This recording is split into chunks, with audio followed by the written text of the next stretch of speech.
කසුකුසු ගාන උන්ඩ මෙව මග සලකුණු හැසිරෙන්නේ අසු තරම් සෑද සලකුණු විසෙන් බාන සියවස්සේ විසිකාර ඉසිවුණු උසිකාවිය උසයුම් වහිසිදිමුණු මෙත් තමයි මම ඇද නැගිටින සාධකේ අපි වගේ රින හැත්ත මාරණ එකයි පාතකේ ඉතින් මෙක් බෑන කරයි සාමුල ගාතනේ රැපතින් බෙනෑදෙන් කවදාත් මම වහමතින් ලංකාව පුරා විහිදිලා මෙක් ලන්දරේ තුන්ජුන්ට රගපාන නෙමෙයි අපි ෂෝකරේ මූනස්සේ පාර වෙලා වැදිලා ලොහෝතරේ පර අවි තමයි උන කූකරේ අනවශ්‍ය අවුනුම්ව යන්න හිමි නිවතට පෙත්ත ඇත්තාවිලෙන්නේ මගේ කිරණට දුත්ත එරුරට මම වෙන්නි උන්න කර ග්‍රෙදෙත්ත වෝල් ටයිම් රෙරනම කවි බොයි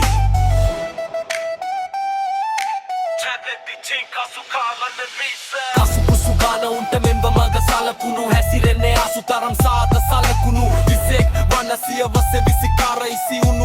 උසිකාවිය උසයුම් වහිසේ ඉදිමුණු මේ තමයි මම ඇද නැගිටින සාදෙත්තේ අපි වගේ රින හැත්ත මාරණ එකයි පාපකේ ඉතින් මේ පැන කරයි සාමුල ගාතනේ රැප තිබෙන ඇඟ පාතතින් මාවතින් ලංකාව පුරා විහිදිලා මේ තොද්දරේ බොත්තම් තරගපාන නෙමෙයි අපි ෂෝ කරේ මුනාසෙන් කාර වෙලා වැදිලල යේ කරේ බරාවි තමයි උන චෝකරේ අනවශ්‍ය උන්ව යන්නේ හිමි නිවතට පෙක්ත හැත්තාවිලෙන්නේ මගේ කිරණට මෙත් ගන අතුරට මම වෙමි දින කර greatest of all time ඉරණම කවි බෝ